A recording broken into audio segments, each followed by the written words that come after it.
लोकसभा निवडणुकीसाठी राज ठाकरेंच्या मनसेनं कंबर कसली। राज ठाकरेंनी पदाधिकाऱ्यांची 3 तास बैठक घेत निवडणुकीच्या तयारीला लागण्याच्या सूचनाही दिल्या।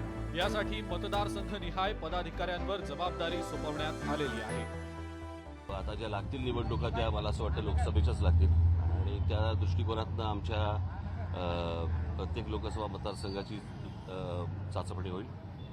त्याच्यासाठी प्रत्येक लोकसभा मतदारसंघामध्ये आमच्या टीम्स जातील आणि तिथे त्या दृष्टिकोनातनं काम करतील आणि काय काय काम करायचं हे त्यांना सांगितलेलं आहे। खरं तर तब्बल 10 वर्षांनंतर मनसे लोकसभेची निवडणूक लढवणार आहे। 2009 मध्ये मनसेनं शेवटची लोकसभा निवडणूक लढवलेली होती। या निवडणुकीमध्ये मनसेच्या उमेदवारांनी लाखांच्या वरती मतं मिळवलेली होती आणि त्यामुळे सगळ्याच राजकीय पक्षांनी मनसेची धास्ती घेतली होती। मात्र 2014 मध्ये राज ठाकरेंनी नरेंद्र मोदींना पाठिंबा देत लोकसभा निवडणुकीतून माघार घेतली होती, तर 2019 मध्ये त्यांनी राष्ट्रवादी आणि काँग्रेसच्या आघाडीला पाठिंबा दिला होता।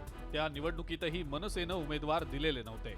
2019च्या लोकसभा निवडणुकीमध्ये राज ठाकरेंनी प्रचारासाठी ऑडिओ व्हिज्युअल्सचा प्रभावीपणे वापर करून भाजपची कोंडी केली होती।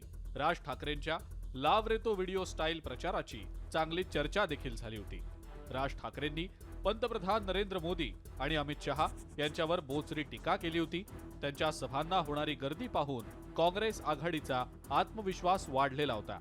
मात्र प्रत्यक्षात त्या गर्दीचं मतांमध्ये रूपांतर झालं नसल्याचं निवडणूक निकालातनं पाहायला मिळालं। आता राज ठाकरेंनी लोकसभा निवडणूक लढवण्यासाठी कंबर कसलेली आहे आणि त्यामुळे पक्षाला बरीच मेहनतही घ्यावी लागणार आहे, कारण गेल्या 10 वर्षात पुलाखालून बरंच पाणी वाहून गेलंय। विशाल पाटील, न्यूज 18 लोकमत, मुंबई।